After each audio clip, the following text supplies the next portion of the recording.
নমস্কার, কলকাতা টিভিতে আপনাদের স্বাগত। আমি আশিস চট্টোপাধ্যায়। বিজেপির সভাপতি নির্বাচিত হওয়ার বা বেছে নেওয়ার পরে বেশ কয়েক মাস কেটে গিয়েছিল। নতুন সর্বভারতীয় সভাপতি নীতিন নবীন তার নিজের টিম গঠন করতে পারছিলেন না বা চেষ্টায় ছিলেন, আলাপ আলোচনার স্তরে ছিলেন। যে কারণেই হোক, অবশেষে বেশ কয়েক মাস পরে তিনি তার নিজের টিম ঘোষণা করেছেন। তিনি ঘোষণা করেছেন কেন্দ্রীয় সাধারণ সম্পাদক সংগঠন, কেন্দ্রীয় সহ সাধারণ সম্পাদক, সহসভাপতি এবং কেন্দ্রীয় সম্পাদকদের নাম। এর মধ্যে প্রথমেই যেটা চোখে পড়ে সেটা হচ্ছে মহিলাদের সংখ্যা গতবারের যে টিম ছিল তার তুলনায় সামান্য হলেও কমেছে। এমনকি সম্পাদকদের যে লম্বা তালিকা, তাতে কোনো মহিলার নাম রাখা হয়নি। যদিও বেশ কয়েকজন মহিলা অন্যান্য পদে স্থান পেয়েছেন, কিন্তু মহিলাদের জন্য যে সংরক্ষণের কথা সর্বস্তরে রাজনীতিতে, সংসদে বিজেপি বলে থাকে, এই টিম তার তুলনায় কিছুটা খামতি রয়েছে বলেই মনে করা যেতে পারে। দ্বিতীয় কথা হচ্ছে, এমন কয়েকজন ব্যক্তিকে এবারে সামনে নিয়ে আসা হয়েছে যারা এর আগে বেশ কয়েক বছর বিজেপির সর্বোচ্চ নেতৃত্বে ছিলেন না। যেমন আমি কয়েকটি নাম আপনাদের কাছে বলতে চাই। বসুন্ধরা রাজে তিনি অনেক বছর সামনে ছিলেন না। রাজস্থানের এই নেত্রী যথেষ্ট প্রভাব রাখেন রাজস্থানে এবং নানা এলাকায়। সামনে নিয়ে আসা হয়েছে রাম মাধবকে, যিনি আরএসএসের একেবারে শীর্ষ স্তরে নেতা ছিলেন, মুখপাত্র ছিলেন। তাকে বিজেপিতে নিয়ে আসা হয়েছিল। পরে রাম মাধব নানান কারণে কিছুটা পেছনে চলে যান, পর্দার আড়ালে চলে যান। অনেকে বলেন যে স্বরাষ্ট্রমন্ত্রী অমিত শাহর সঙ্গে তার কিছু ব্যাপারে মতান্তর হয়েছিল। সেটার ব্যাপারে আমরা নিশ্চিত করে কিছু বলতে পারি না, কিন্তু এখন দেখা গেল রাম মাধবকে আবার ফিরিয়ে আনা হলো।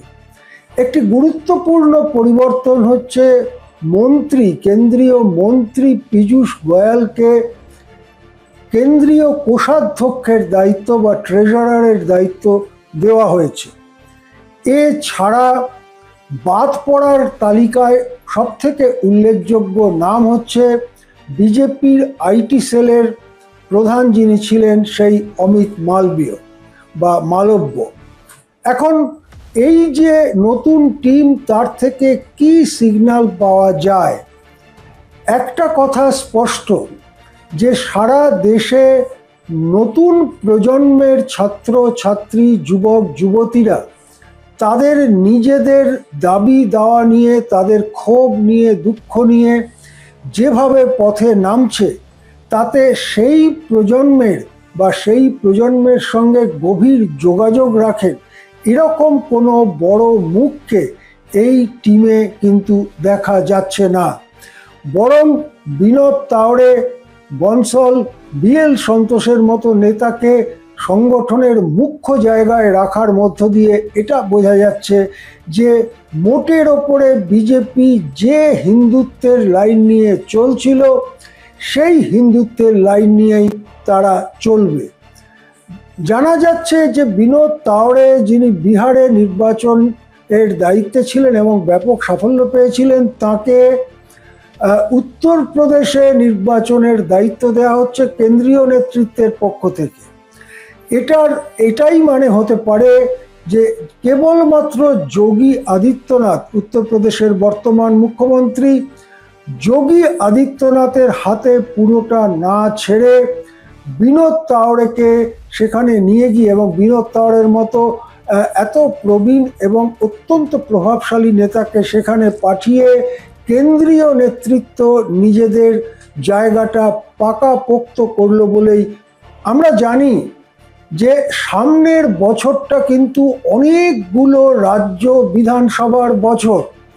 আমি একটা তালিকা যদি আপনাদের কাছে দেই তাহলে সেটা এরকম: গোয়াতে বিধানসভা শেষ হচ্ছে 14 ফেব্রুয়ারি, উত্তরাখণ্ডে 14 ফেব্রুয়ারি, পাঞ্জাবে 20 ফেব্রুয়ারি, মণিপুরে 5 মার্চ, উত্তর প্রদেশে 7 মার্চ এবং হিমাচল প্রদেশে 12 নভেম্বর, গুজরাট 5 ডিসেম্বর। অর্থাৎ দেখা যাচ্ছে যে ফেব্রুয়ারি মার্চে বিধানসভার মেয়াদ শেষ হচ্ছে। এই রকম 5টা রাজ্য রয়েছে এবং তার মধ্যে উত্তর ভারতের অত্যন্ত গুরুত্বপূর্ণ এলাকাগুলো রয়েছে, যেমন উত্তরাখণ্ড, পাঞ্জাব, উত্তরপ্রদেশ। বিশেষ করে উত্তরপ্রদেশের নির্বাচন বিজেপির পক্ষে অত্যন্ত গুরুত্বপূর্ণ। লোকসভা নির্বাচনের সময় বিজেপি সেখানে বড়সড় ধাক্কা খেয়েছিল সমাজবাদী পার্টি কংগ্রেস জোটের কাছে।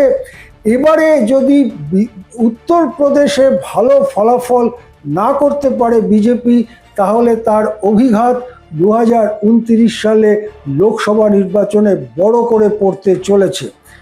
এটা মনে করা যেতে পারে যে এই টিমকে নিয়েই রাজ্য বিধানসভা নির্বাচনগুলোতে ঝাঁপিয়ে পড়তে চলেছে বিজেপির কেন্দ্রীয় নেতৃত্ব।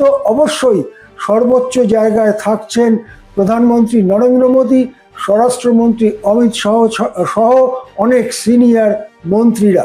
বছরের শেষ দিকে, যেমন আমি বললাম, বছরের শেষ দিকে হিমাচল প্রদেশ, গুজরাটের নির্বাচন, সেই নির্বাচনেও কিন্তু অত্যন্ত গুরুত্বপূর্ণ বিজেপির কাছে, কেননা হিমাচল প্রদেশে এখন কংগ্রেসের সরকার। গুজরাটে গত নির্বাচনে বিরাট বিপুল গরিষ্ঠতায় জিতেছিল বিজেপি। সুতরাং 2027টা যখন শেষ হবে, তখন যদি গুজরাট হিমাচল প্রদেশে বিজেপির ফলাফল খারাপ হয়, সেটা 2029-এর লোকসভা নির্বাচনে বড় প্রভাব সৃষ্টি করতে পারে। এক কথায় বলা যেতে পারে যে রাজ্য বিধানসভাগুলোর দিকে তাকিয়ে যে টিম গঠন করা হয়েছে, সেই টিম পুরনোদের নেতৃত্বে রেখেই গঠন করা হয়েছে। পুরনোরা যে সাম্প্রদায়িকতা, হিন্দুত্ববাদের চেনা লাইন নিয়ে চলেন, সেই চেনা রাজনীতিকেই সামনে রাখা হয়েছে। অর্থাৎ সারা দেশ জুড়ে নবীন প্রজন্মের এই ছেলেমেয়েরা, তারা তাদের যে দাবি দেওয়া ইত্যাদি নিয়ে কথা বলতে শুরু করেছে, আন্দোলন করতে শুরু করেছে, তার বিশেষ কোনো প্রতিফলন দেখা গেল না এই নতুন বিজেপির কেন্দ্রীয় নেতৃত্বে। আমরা নজর রাখবো আরও একটি দিকে। পীযূষ গোয়াল, তাকে কোষাধ্যক্ষ করা হয়েছে। অনেকে মনে করেন পীযূষ গোয়ালের ওপর তেমন একটা সন্তুষ্ট নন প্রধানমন্ত্রী বা স্বরাষ্ট্রমন্ত্রী। পীযূষ গোয়াল অনেক চেষ্টা করেও আমেরিকার সঙ্গে বাণিজ্য চুক্তিতে এখনও সাফল্য লাভ করতে পারেননি। সেক্ষেত্রে তাকে সংগঠনে সরিয়ে দিয়ে মন্ত্রিসভা যখন পুনর্বিন্যাস করা হবে, নতুন করে সাজানো হবে, সেখানে পীযূষ গোয়াল কি বাদ পড়তে চলেছেন কেন্দ্রীয় মন্ত্রিসভা থেকে? এই একটা কথাবার্তাও কিন্তু রাজনৈতিক মহলে শুরু হয়েছে। আমরা নজর রাখবো মন্ত্রিসভার রদবদল কি হয় এবং এই কেন্দ্রীয় বিজেপির নেতৃত্ব তারা কিভাবে কাজ শুরু করেন সেদিকে। যেমন আপডেট আসবে আপনাদের জানাতে থাকবো। এখন এ পর্যন্তই। দেখতে থাকুন কলকাতা টিভি।